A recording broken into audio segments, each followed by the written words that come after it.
Hai, saya Tom M. Sifli, founder Top Coach Indonesia, Great Partner for Great Business.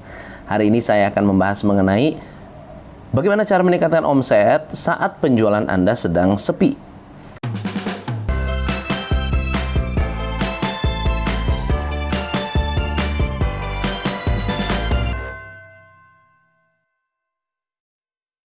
Teman-teman, atau mungkin Anda pernah mengalami yang namanya penjualan menurun. Pasti kalau turun penjualan itu bikin pusing, bikin kesel, down, bingung, frustrasi, bahkan serba salah. Saya mau iklan apa enggak ya? Saya marketing apa jangan ya? Lalu kebanyakan orang mulai mencari-cari alasan. Mencari-cari alasan atau pembenaran. Alasan pembenaran itu seperti begini. Kompetitor sepi juga nggak ya? Oh, kalau kompetitor sepi, langsung kita bilang, wah, memang nih, pantas sih sepi, kompetitor juga sepi. Atau ekonomi sedang turun atau naik ya? Lalu Anda bilang, oh iya ya, ekonomi lagi turun. Jadi Anda mendapatkan banyak sekali pembenaran. Dan menurut saya pembenaran ini bisa benar, bisa enggak, bisa dipakai sebagai alasan untuk Anda maju, atau bisa dipakai sebagai alasan untuk Anda tetap bertahan, omsetnya turun. Tapi gimana caranya kita bisa meningkatkan omset? Kalau ada orang yang bertanya, Coach, gimana cara saya meningkatkan omset? Saya harus tahu dulu problem Anda apa, kemudian bagaimana cara Anda mengatasi situasinya, baru berbicara strateginya. Jadi problemnya dulu nih kita bahas. Akar masalahnya apa? Menurut saya ada 5 problem yang Anda alami saat omset Anda turun. Problem ini bisa satu, bisa 5-5-nya Anda alami. Alasan yang pertama adalah biasanya omset yang turun atau omset yang tidak stabil terjadi ketika kita tidak memiliki consistent sales process. Coba Anda perhatikan ya, pemain-pemain atau bisnis-bisnis yang omsetnya naik dari tahun ke tahun, itu rata-rata mereka memiliki sales process yang konsisten. Contohnya, coba Anda belajar dari insurance agent. Atau kalau Anda adalah insurance agent atau pemain MLM yang profesional, Anda pasti sadar bahwa yang namanya sales process itu penting sekali. Dan banyak pengusaha di luar sana punya tim sales, masing-masing orang memiliki sales process berbeda-beda. Dan kalau ini terjadi, Anda pasti akan mengalami masalah dengan omset. Gimana cara tahunya saya punya proses bagus atau enggak? Kalau Anda punya 3 orang sales, coba cek apakah 3-3-nya memiliki hasil yang sama, memiliki penjualan yang seragam. Kalau misalnya penjualannya merata, berarti 3-3 orang ini menggunakan sales proses yang sama. Tetapi kalau ada satu sales, wah tinggi banget, yang satu sales jelek banget, berarti 2 orang ini menggunakan proses yang berbeda. So, coba dicek, apakah Anda sudah memiliki sales proses yang konsisten? Yang kedua adalah lambat prospecting. Kalau Anda lambat prospecting, kompetitornya lebih dulu, kompetitornya menikmati penjualan, Anda tidak menikmati apa-apa. Jadi kalau tim sales Anda tidak lakukan prospecting dengan agresif, otomatis penjualan Anda akan menyusut, menurun. Yang ketiga, kalau sales process hubungannya dengan salesman, yang ketiga ini masalahnya sales management. Sales management artinya Anda bisa mengolah bagaimana Anda mendatangkan prospek, bagaimana prospek ini dipupuk, bagaimana prospek yang dipupuk bisa dituai. Nah, banyak bisnis di luar sana nggak punya manajemennya. Iklan-iklan aja. Closing-closing. Tapi yang sudah closing tidak pernah di-maintain lagi. Tidak pernah di-follow up lagi. Tidak pernah dikelola lagi. Nah, itu yang namanya sales management. Yang keempat adalah kesalahan dalam hal merekrut. Kesalahan dalam hal merekrut bisa mempengaruhi besar sekali yang namanya sales. Karena orang sales itu memiliki filosofi berpikir yang berbeda dengan orang admin. orang sales memiliki cara pandang berbeda terhadap uang daripada orang operasional. Jadi kalau salah rekrut, Anda rekrut orang operasional dijadikan orang sales, akhirnya pola pikirnya beda. Orang operasional, pola pikirnya adalah masalah kualitas. Misalnya gini, Pak, kita nggak bisa jualan, kenapa? Kualitas kita jelek. Karena orang operasional selalu berpikir kualitas. Kalau orang keuangan, filosofi keuangan adalah piutang. Ya, ada orang bilang, Pak, orang kita nggak bisa jualan, kenapa? Piutangnya kurang lama.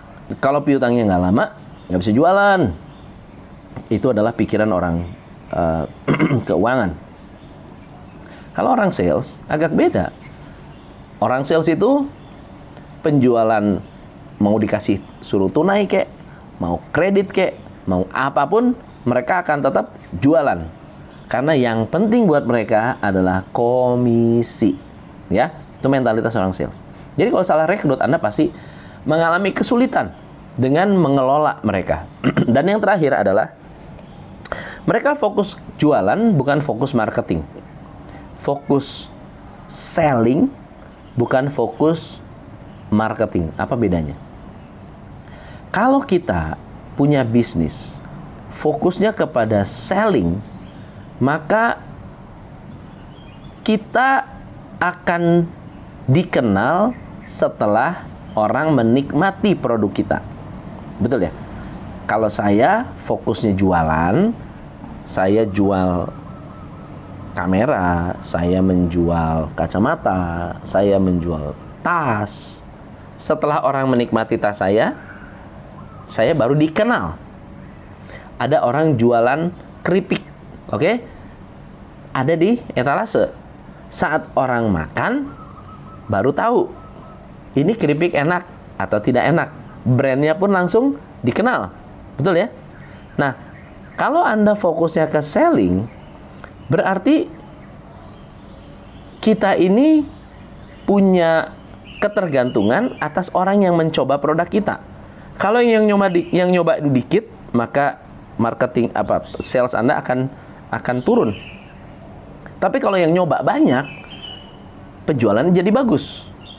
Nah, beda dengan bisnis yang fokus pada marketing. Mereka belum menikmati produk, sudah berangan-angan punya produk Anda. Contoh ya, kalau Apple fokus kepada selling, mereka tidak memiliki billboard, mereka tidak bikin iklan, mereka tidak bikin toko yang besar. Mereka tidak punya advertising sama sekali di Amerika.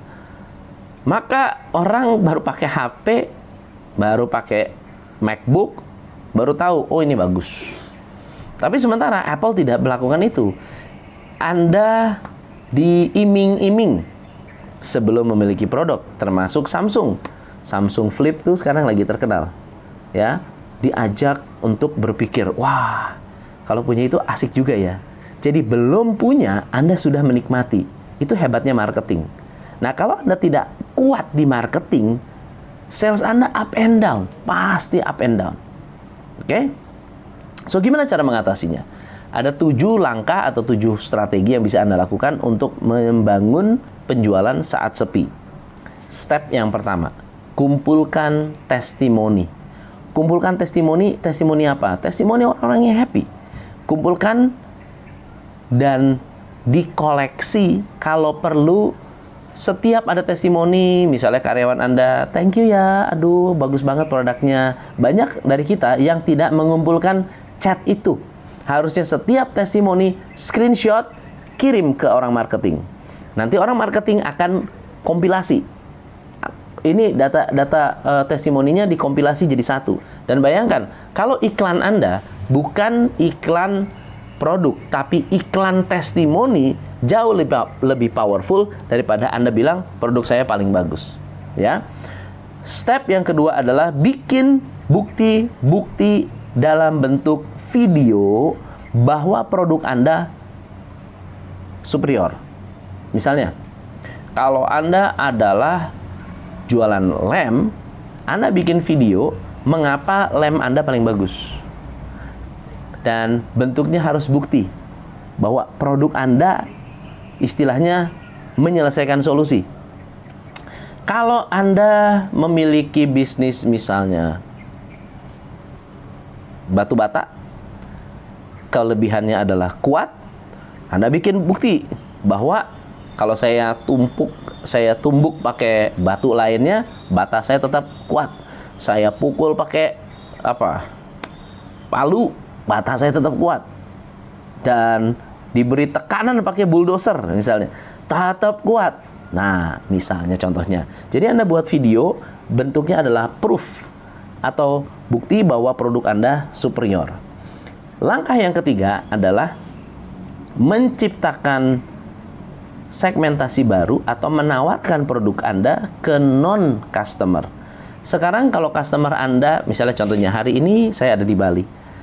Kondisinya adalah turis China yang memberikan kontribusi 10-30% tidak bisa datang ke Bali karena virus corona. Lalu kemudian kalau Anda hanya mengandalkan atau menunggu sampai masa virus coronanya selesai, maka dalam waktu beberapa bulan Anda akan berdarah-darah. Tapi kalau Anda melakukan strategi penjualan kepada non-customer, jadi Anda menawarkan ke turis lain selain China, Eropa lagi oke, nggak ada masalah. Amerika lagi oke, Jepang lagi oke. Jadi tidak ada masalah dengan Anda mencari non-customer. Tapi ada yang lebih ekstrim lagi. Ada sebuah produk, contohnya sirkus. Cirque du Soleil, target marketnya adalah anak-anak. Betul ya? Lalu kemudian pada suatu saat, anak-anak yang datang ke sana yang dicari adalah binatang. Ada gajah, ada kuda, ada monyet, ada singa, dan beberapa sirkus-sirkus lain menggunakan binatang-binatang lain seperti burung-burung atau beruang di beberapa negara, atau harimau, singa, itu semua dipakai untuk atraksi. Ternyata memelihara singa lebih mahal daripada memelihara manusia. Dan harga yang dibayarkan anak-anak lebih kecil daya belinya untuk sirkus. Jadi lama-lama sirkus ini makin hari makin tertekan, dan penjualannya makin hari makin menurun. Pilihan yang pertama adalah harus tutup. Pilihan kedua, fokus ke non-customer.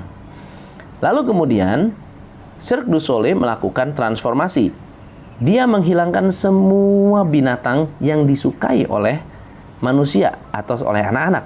Nggak ada lagi gajah, nggak ada lagi singa, nggak ada lagi beruang, nggak ada lagi kuda, nggak ada lagi monyet, nggak ada lagi burung, nggak ada, semua nggak ada, karena mahal. Dia eliminate 100%. Lalu mengganti target market anak-anak menjadi orang dewasa. Spesifiknya bukan orang dewasa yang punya anak, tapi orang dewasa yang bekerja di korporasi. Bayangkan ya, nggak ada hubungan tuh target market anak-anak menjadi target market corporate. Dan akhirnya mereka membuat research apa yang disukai oleh corporate, apa yang paling disenengin oleh mereka.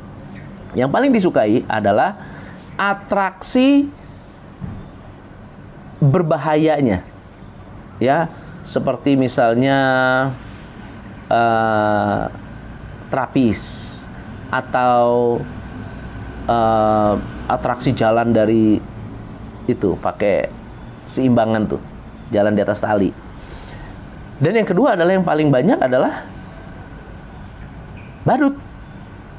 Mereka suka dengan badut. Badut itu lucu, bikin ketawa, happy. Ya, daripada mereka fokus ke binatang, mereka perkuat tema untuk non binatangnya. Dan kalau jualan ke anak-anak harganya $10. Jualan ke corporate $100, $120, $150. Harganya bisa naik 10 kali lipat. Dan akhirnya mereka menjadi salah satu sirkus terbaik nomor 1 di dunia hari ini. Dengan cara menawarkan produk ke non-customer.